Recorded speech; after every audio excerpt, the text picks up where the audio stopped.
You know, it's not every day that a head coach that has won 6 Super Bowl championships and is one of the winningest coaches in NFL history hits the open market. It is even rarer to see said coach actually hit the open market, and then with a lot of teams looking for a guy to run the show, they take a look, they maybe even pull him in for an interview. They might pull him in for 2 interviews. And they say, nah, we're good. But that's exactly where we're at with Bill Belichick, the hoodie, the guy, the man that, and I've even made this reference in the past before, although I'll admit I go back and forth on it sometimes, who is often considered to be the GOAT of NFL head coaches of all times. A guy that has led his team during his time in New England over 24 seasons, led them to 9 Super Bowl appearances and 6 Super Bowl titles. Can't get a freaking NFL head coaching job. What the hell? Why? Like, if you just look at that on the surface, it seems absurd. It seems ludicrous. Like, when you're at a point where you're watching the Cowboys choke yet again in the wild card round of the playoffs and choke severely bad, like got their shit pushed in, they got cowpoked by the Packers. How about them Cowboys? And you have all types of people, myself included, making the old joke about here comes Bill Belichick into Stone Cold Steve Austin's music. And Jerry Jones said, I'll keep Mike McCarthy. What in the hell is going on here? Because purely as a head coach, there is not a head coach available on the market that can compete anywhere near with Bill Belichick's resume. There is nobody that measures up to Bill Belichick as a strategist, as an in-game adjuster, as a head coach. Nobody. And yet we're at a place now in this head coaching carousel where several teams, most notably recently the Atlanta Falcons, took a pass on him for Raheem Morris. I'm happy Raheem Morris is getting another real crack at being an NFL head coach. But just on the surface of that, it's astronomically absurd. If you're talking about purely as coaches, Bill Belichick versus Raheem Morris, get the fuck out of here. So what's going on? And the reality is it's a couple of things. Just as a head coach alone, Bill Belichick will be 72 years old next year. Any team that's going into the market looking for a head coach, even though they see Belichick and his accomplishments and his achievements and they know about his history, they know he's a Hall of Fame head coach. Age discrimination or not, it's a legit concern and a legit consideration that an owner, a general manager, a team president, whoever's in charge of the head coaching search would have to strongly consider. Like, you're hiring a guy that's going to be 72 next year. How long is he going to be around? How much does he really still have the fire in his belly? How much does he really have the passion to do this anymore?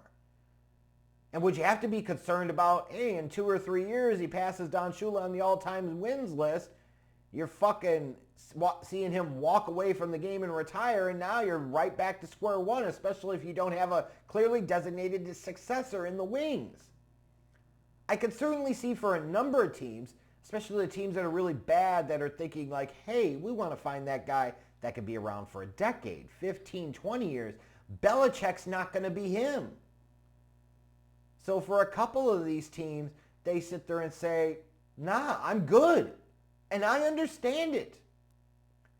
And then there's probably a scenario here Where some of these organizations look at Bill Belichick as a head coach and look at the recent performance over the past few years and they say, yeesh. Maybe you were once great, buddy, but what are you now?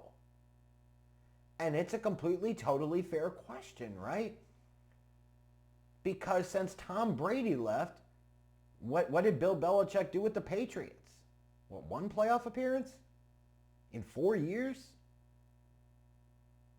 You know, the worst thing that happened to Bill Belichick is that Tom Brady left New England and went to play for the Buccaneers and made the playoffs every year that he was there and won a Super Bowl while he was there, because it seems to have solved the debate once and for all. Who was more important to the success of the New England Patriots? It was Tom Brady. The proof, folks, is in the pudding. So some teams are certainly looking at that and saying, hey, you know, we don't have a great quarterback and may not be able to get one. We see what he did in New England the past few years without great quarterback play. He kind of stunk. If we wanted to stink, we would have kept the guy that we had. We wouldn't have fired him. We wouldn't be out here looking for a head coach. Why the hell would you want to sit there and bring in this old geezer who, by the way, because of his name, because of his accomplishments, is going to command a top line head coaching salary, as he should, right? Like, if you're in your early 70s and you're still going to do this with the history and accomplishments that Bill Belichick has behind him, he should be demanding, not requesting or seeking it. He should be demanding to be the highest paid head coach in the NFL. And how many teams really want to do that? And there's one other reason, and it's the biggest reason of all, is that Bill Belichick during his time in New England was able to really shake up and change the power structure of the Patriots organization to make it like a CEO head coach kind of environment, and everything kind of funneled through him, and then he reported directly to Robert Kraft basically. And for a guy as great of a head coach as he's been, he's also been one of the worst general managers in the league for a number of years, if not the worst. And his draft record certainly supports that take. Why in the hell would any team want to bring him in, potentially give him the keys to everything in his early 70s? Why would they want to disrupt their power structure? Why would they want to give Bill Belichick the keys to the car so that way he could drive it into a wall like he did in New England with his shitty drafting, his horrendous prioritization and free agency, what have you? Like, who the fuck would want to do that? Like, all jokes aside about the Dallas situation, I totally get why Jerry Jones would rather deal with Mike McCarthy than Bill Belichick. You're afraid of the constant friction. You're afraid of the constant Belichick trying to assert that he's the guy in charge and Jerry Jones says, I'm the head motherfucker in charge here. Versus a Mike McCarthy who knows his place and knows his role in the organization. You look at Atlanta with Arthur Blank. You know, now granted, unlike my Bears who sit there and, you know, look at the list of potential candidates, the Belichicks, the Harbaughs, the Vrabels, and then, you know, Ben Johnsons and Bobby Slowicks, and then go on, right? Like, it was a really good, you know, Dave Canellis. It was a damn good and impressive list of head coaching candidates available. The Bears looked at it and said, nah, we'd rather have Eberflus. But somebody like the Falcons brought Bill Belichick in for an interview not once, but twice, and decided to hire Raheem Morris, who's been an NFL head coach before and failed badly.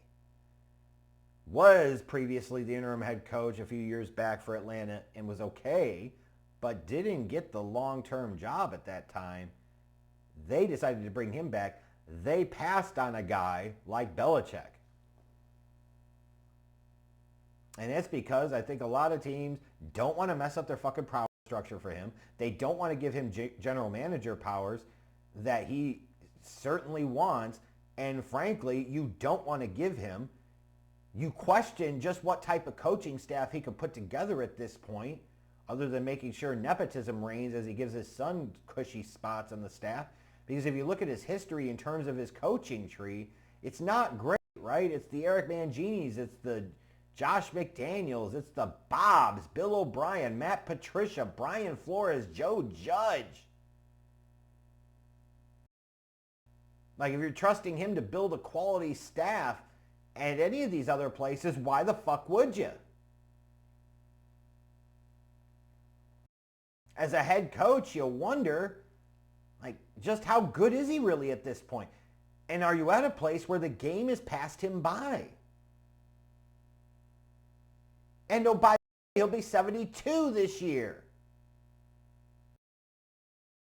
Yeah, so not only is it not that surprising that at this point there are only 2 teams left that haven't hired a head coach, the Commanders and the Seahawks, and it feels unlikely either one of them would hire Belichick, that a guy with the most Super Bowl titles as a head coach in NFL history is going to go through an off season and not get hired. Teams sat there, some brought him in for interviews, as they should have. That's part of your due diligence. You have to do that. But I can't blame a damn single one of them, up to and including the Cowboys, who decided to keep Mike McCarthy instead, or wanting to hire Bill Belichick, because at this point, why the fuck would you?